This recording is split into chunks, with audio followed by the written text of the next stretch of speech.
Cheating graph world में भी वो भी बहुत हाई पे है. Do you think today people cheat?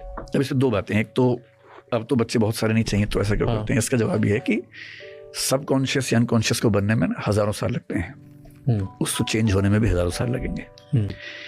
तो हम आज की स्थितियों को कितना भी समझें, हमारा अनकॉन्शियस पहले के हिसाब से चल रहा है.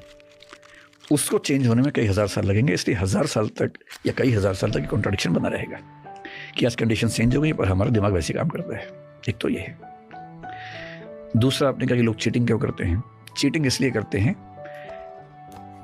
कि जैसे हम अनकॉन्शियस में हैं, एवोल्यूशन से बने हैं, और जैसे हमारे सोशल स्ट्रक्चर्स बने हैं उसके बीच में कॉन्ट्रडिक्शन है.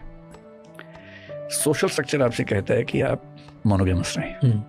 ये मूल्य है, संस्कार है, एक ही कानून भी है, जिंदगी भर कानून भी है. हालांकि कानून अब क्राइम तो नहीं माना जाता है. पहले भी क्राइम बहुत स्पेसिफिक केस में था, ऐसे क्राइम नहीं माना जाता. अगर दो कंसेंटिंग लोग हैं, एडल्ट्स हैं, तो कोई दिक्कत नहीं है अभी. पर हमें भारत की बात कर रहा हूँ, कई देशों में दिक्कत है. जैसे ईरान में अगर कोई महिला ऐसा करेगी तो उसको पत्थरों से मारा जाएगा. ये आज भी नियम है. पाकिस्तान में भी ऐसा नियम है. तो कॉन्ट्रडिक्शन ये है कि मेरे जीन्स मुझे बार बार परेशान करते हैं कि नएपन की खोज करो, और मेरे सोशल स्ट्रक्चर्स मुझे धमकी देते हैं कि अगर की तो छोड़ेंगे नहीं. अब इस कॉन्ट्रडिक्शन में तीन चीजें हो सकती हैं.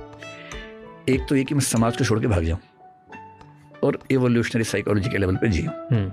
पागल हो गया कोई आदमी, मान लीजिए सड़क पे घूमता रहता है आवारा होके, लोग उस पर ध्यान देना बंद कर देते, कुछ भी करता रहे. तो उसने समाज को छोड़ दिया और एवोल्यूशन के लेवल पे जी रहा है. बट उसकी मीटिंग वैल्यू भी तो कम हो जाएगी फिर. हाँ, या किसी और कंट्री में चला गया, मीटिंग वैल्यू कम हो जाएगी, लेकिन ऐसे लोग कुछ ना कुछ तो मिल ही जाएंगे कि कम से कम उसको ज़रूरतें पूरी हो जाए. इम्पॉसिबल नहीं. दूसरा तरीका क्या है, उसने अपने सोशल स्ट्रक्चर्स को संभालने के लिए अपनी जेनेटिक, एवोल्यूशनरी और बायोलॉजिकल नीड्स को पूरी तरह से सप्रेस कर दिया, जो बहुत लोग करते हैं. और दुनिया को बोलते हैं कि हम तो ट्रूली मोनोगेमस हैं. अंदर तो स्ट्रगल चलता ही, कन्फ्लिक्ट चलता ही उनके अंदर भी. उस कन्फ्लिक्ट में वो अपने नेचुरल एस्पेक्ट को मार देते हैं अपने सोसाइटल एस्पेक्ट को ठीक रखने के लिए.